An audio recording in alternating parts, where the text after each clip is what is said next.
you're someone who hates planning, avoids your calendar like the plague, or just can't seem to stick to structure, this one's for you. A lot of traditional planning advice assumes that structure is your friend, but for some of us, especially those who value freedom, flow, and creative energy, structure can feel like a trap. The minute we write something down, it turns into pressure.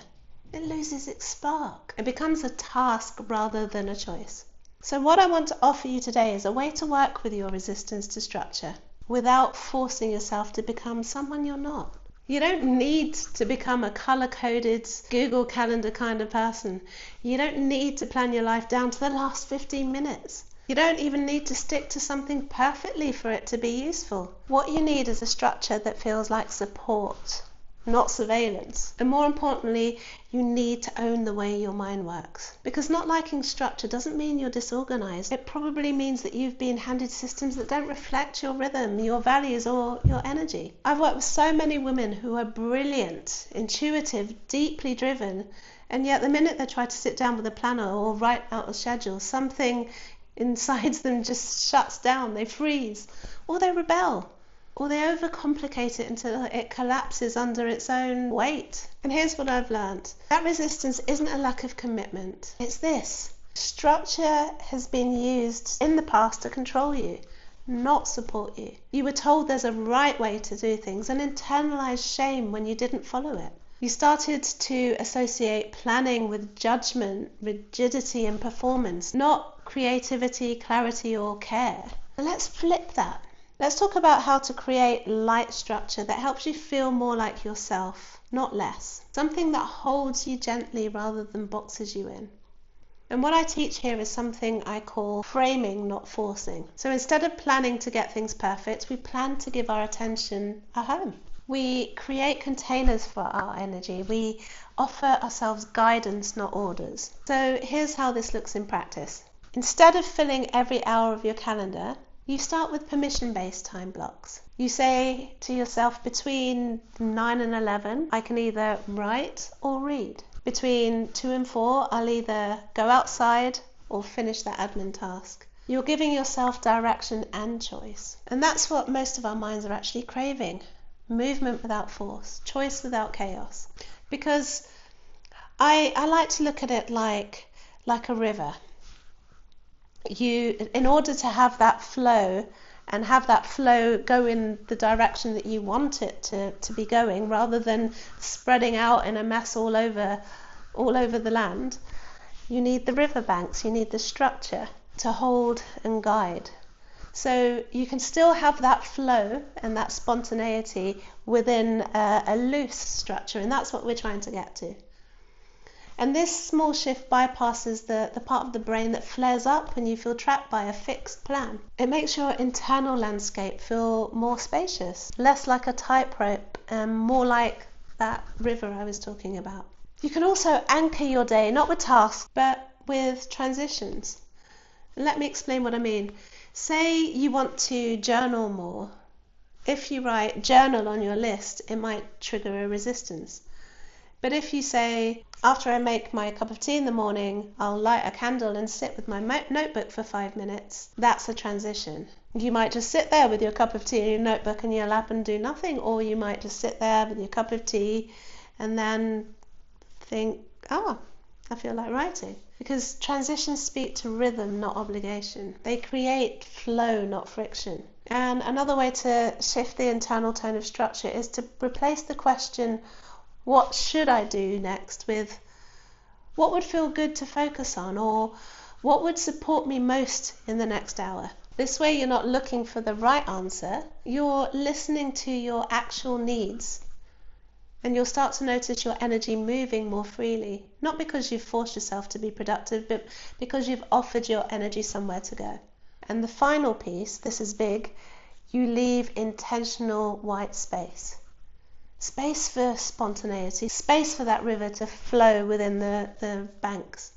Because when you stop trying to follow a rigid plan and instead build a flexible rhythm, what you're really doing is shifting the relationship you have with yourself. You're no longer trying to push yourself through resistance.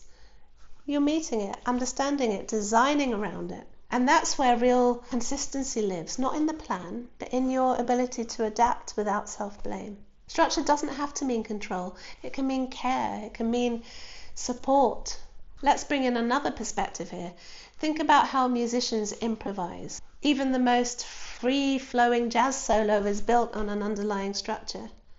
A key, a tempo, a progression. That's what gives the improvisation its coherence. It might sound spontaneous, but without this frame, the freedom has nothing to push against. It just drifts, like that river spreading out over the landscape instead of flowing in the direction you want it to. Your days work the same way. A loose rhythm actually frees you up to be more spontaneous, not less, because your brain isn't scrambling for the next decision every 5 minutes. There's a reason why Steve Jobs wore the same outfit every day. Not literally the same outfit, but the same style. Because decision fatigue is a real thing. So instead of having to think up the next decision every 5 minutes, your brain is gently held by something predictable but flexible. So you've got the transitions or you've got the choices, I'll do this or that.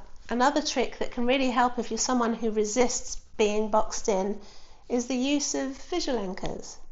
Not full planners, just a simple visual reminder of the energy you want to bring into each part of your day. Or it could be for the whole day. You can do this with post-it notes or even a coloured dot system. For example, green for movement, blue for stillness, yellow for focus. Or you can have them as categories. Green for creative day, red for an admin day. And you can stick them where you'll see them throughout the day. You're not planning in the traditional sense, you're creating cues for your nervous system.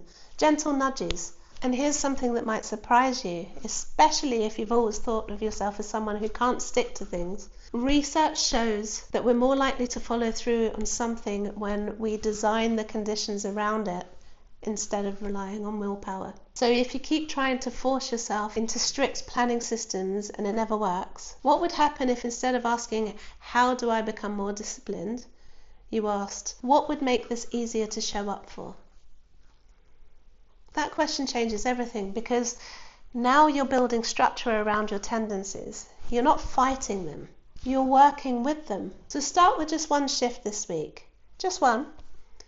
Maybe it's adding one transition ritual to your morning. Or maybe it's mapping your week with 2 to 3 permission blocks and no pressure. Or maybe it's adding 15 minutes of blank space between commitments. That's how new rhythms are born, by gently adjusting how you relate to time. So if you've ever said to yourself, I just can't stick to a plan, I want you to try instead, what kind of rhythm would feel like a gift to my nervous system this week? Start there, and if this resonates, if you're ready to build a life that's structured for you instead of against you, the Purposeful Path walks you through it step by step. The link's below if you want to explore that. And let me know in the comments what part of this feels doable for you. Or what has always felt sticky when it comes to planning. And if this gave you a new way to think about structure, give it a like and subscribe so you don't miss what's coming next. I release new videos every week to support you in building a life that's deeply aligned, grounded in self-trust and designed on your terms. So I'll see you in the next one.